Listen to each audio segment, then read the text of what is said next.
আসসালামু আলাইকুম বন্ধুরা, দেখতেই পাচ্ছেন আমি বানিয়েছি ব্রেনের মহা ঔষধ বাচ্চাদের জন্য, যেটা বলে যে অনেক উপকার।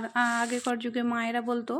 তো যে বেলপাতার আমরা শরবত খাই, সেই বেলপাতাটাকে ধুয়ে পরিষ্কার করে নিয়ে আর রোদে শুকিয়ে মরমরে করে নিয়েছিলাম। তারপরে হাতের সাহায্যে ভেঙে মিক্সচারে এইভাবে মিক্স করে রেখে দেবো, কারণ দানা দানা এইরকম গোটা গোটা থাকলে না বাচ্চারা খেতে পারে না, আর এমনিতেই এটা একটু ঝাঁঝালো তিতকুটি মতো হয়, তাই না?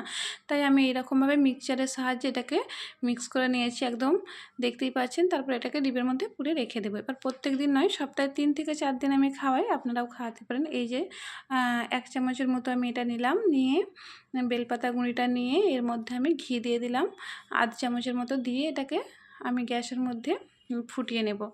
তো এই প্রসেসে আমি প্রায় 10 থেকে 15 দিন খাওয়াচ্ছি। খাওয়ানোর পর কিছুটা ফল পেয়েছি। তো আগেকার যুগে মায়েরাও বলতো, আমরা বিশ্বাস করতাম না। তারপরে এই যে এটা এই সবুজ আকারটা চলে গেলে এই যে পুরো একদম চচ্চড়ি হয়ে আসবে। জাস্ট 1 থেকে 2 সেকেন্ড লাগবে কিনা সেটাও জানি না। তারপরে এই ফেনা উঠে আসলে এটাকে ঠান্ডা করে বাচ্চাদের খাইয়ে দেবেন। তো আমার মেয়েটা প্রথম খেত না, বায়না করতো, এখন বেশ খেয়ে নেয়। তো এইভাবে আপনারাও আপনাদের বাচ্চাদের জন্য ট্রাই করবেন। আমার পাশে থাকবেন, একটা সাবস্ক্রাইব করবেন। আল্লাহ হাফেজ।